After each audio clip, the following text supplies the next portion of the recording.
So, today's movie asks the question, what happens when a franchise keeps going on forever and ever and ever and ever and never stops making sequels? That's right. Today we're talking about the Forever Purge, which really seems more like a threat than a film.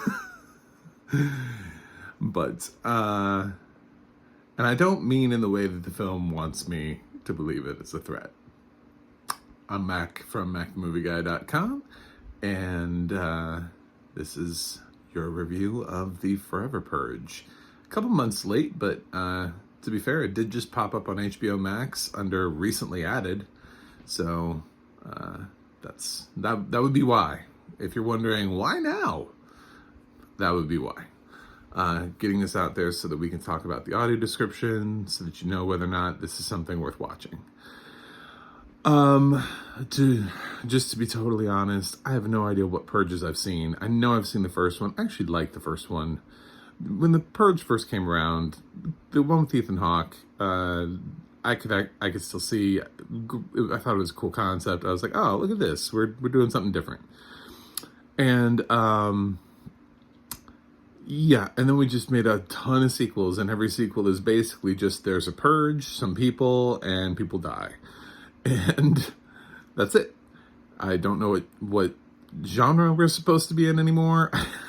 This doesn't qualify as a horror movie because the deaths are not gory enough to qualify as a horror movie. It's also not scary. If this is an action film, this would be like a really sort of low action film. I think maybe this is like suspense or thriller. If I had to really throw it into a genre, I don't know. I think The Purge is its like own genre because mayhem is not a genre. And that's really all this film is just a reason to destroy things.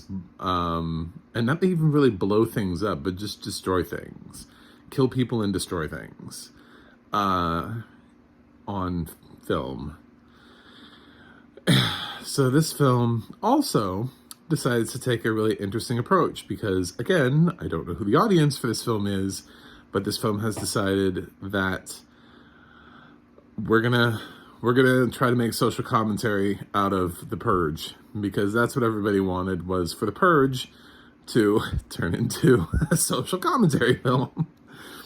So our protagonists are Mexican immigrants who have crossed over into America during a time in which there are no purges, and they're looking for a better life. I don't know where this lands in the series of Purge, like which I don't know if this is after all of them. I know there was the first Purge. I'm assuming this is at least after that one because there's reference to the fact that the Purge has happened before and then they stopped having purges. And then America is super racist, and there are too many brown people here, as people put it, brownies and beaners and all those nice little racist terms. So they decide that we need to purge to start killing off all of the Latinos. And I know this sounds like a bizarre plot, but this is actually the plot to the Forever Purge. I'm not lying about it. This is actually what somebody came up with. They were like, what if? And nobody stopped that person. And they just were like, yes, what if? Let's make that movie. So this takes place down in Texas, and we sort of have two groups of protagonists to root for. One of them is this little tiny close-knit group of Mexican immigrants, and the other one is this white rancher family that they work for, which roped in Josh Lucas into this film. Rest in peace, Josh Lucas's career. I don't know how you got into this film, but damn. And Will Patton, which would have been normally the kind of cameo that I would have liked to see sort of in this film. And I'd be like, oh, Will Patton's in this. Cool. Good to see him around again. I mean, you know, he's on Yellowstone, and this feels like probably about the level of thing that I would have expected to see him in, but so they're in it to try to boost the star power of the Forever Purge, because that's what people are looking for when they go to Purge movies. They're like, I want to go see it, but who's in it?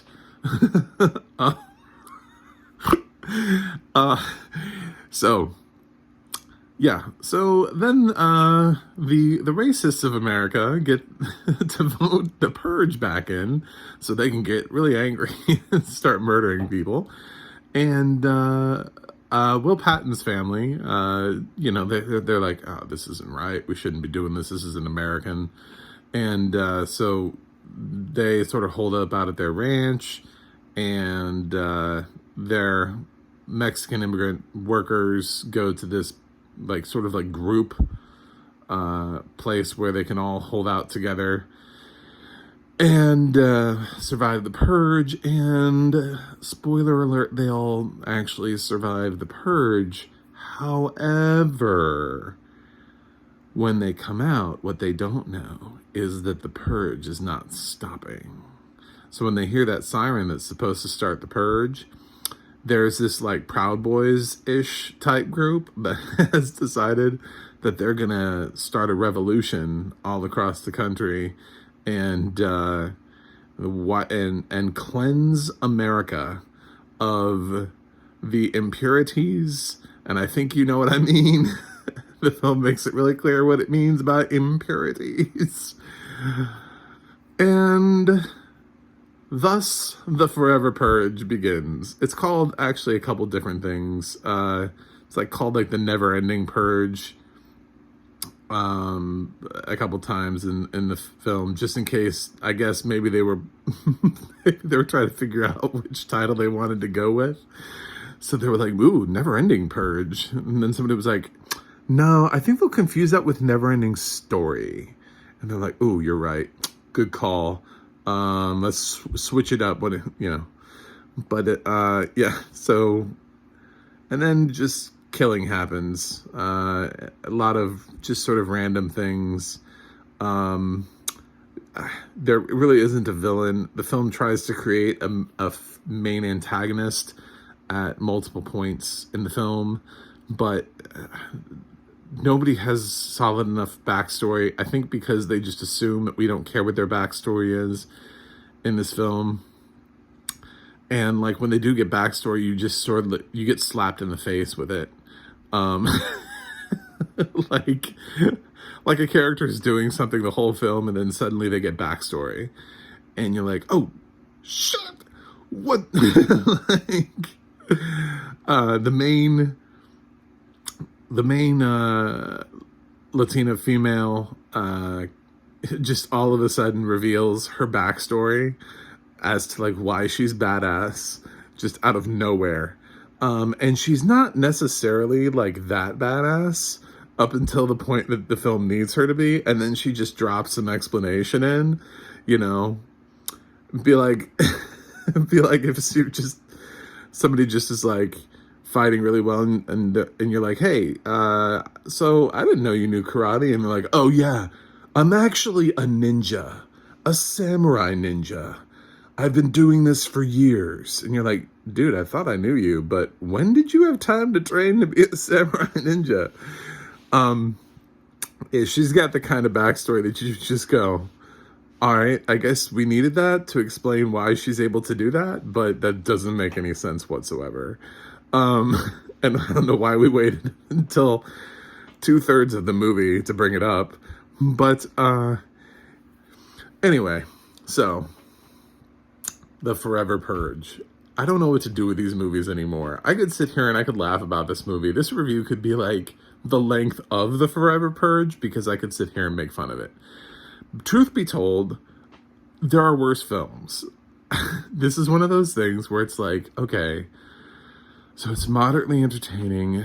The villains are terrible. This guy, Elijah, that just becomes the main antagonist out of nowhere.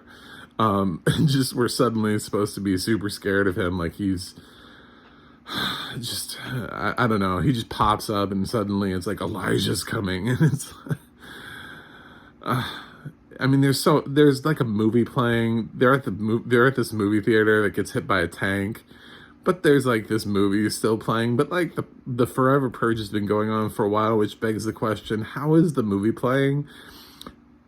I know that we have digital projectors that run on timers, but it's a black and white film, and generally they go get the prints for those.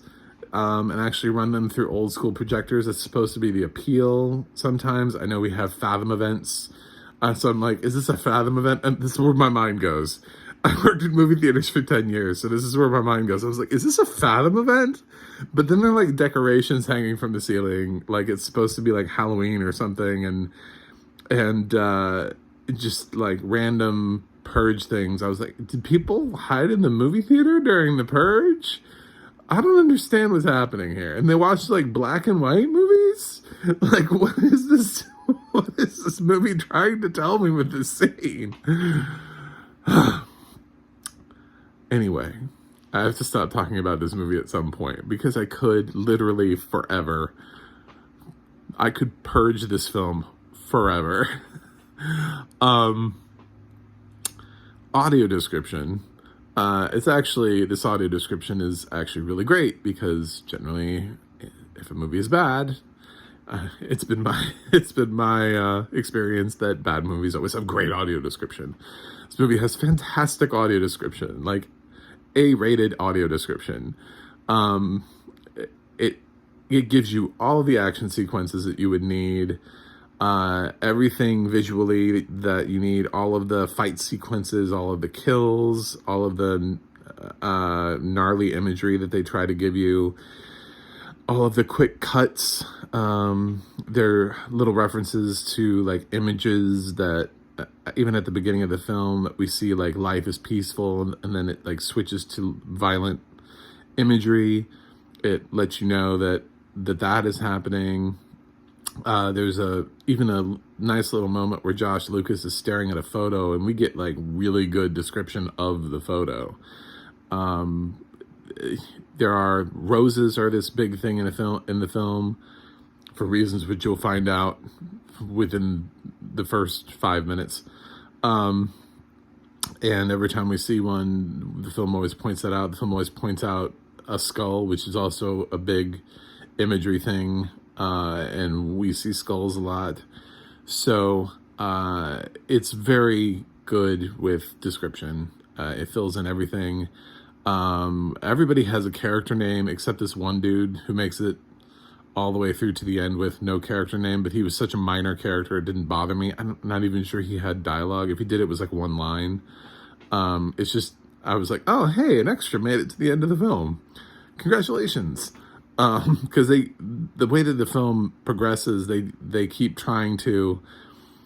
I should have pointed out, because I thought it was hilarious, that at some point in the film, the other countries, Mexico and Canada, open up their borders for a 6-hour window for people who don't want to be purged by the racists to escape back into Mexico or into Canada. And as somebody who lives in Florida, I was like, well, I would never make that. 6 hours. Thanks for that. I was like, what an arbitrary amount of time. I mean, it's just good enough to set up the tension for our family in Texas, which, you know, can drive really fast and try to get down to the border. But realistically, for a lot of other people, they're trapped. I mean, they're just... You know, you live in Denver. I don't think you can get to a border in 6 hours. You know, good luck. So, yeah. So they're trying to get down to the border at some point in the film, and I don't know, the audio description. It just, everything that happens in the film, it just lays it out for you. If you want to know how people die, you will know how people die. It will give every random character a name of some kind, and that doesn't necessarily mean they're going to be around for very long. It just, somebody will say their name because I guess people are really stupid, so they just like to say names. So every character gets a name, and that allows for solid audio description. So, what did I think of the Forever Purge? I think you know what I thought of the Forever Purge. However, I'm a nice guy, and I think this film is hot trash.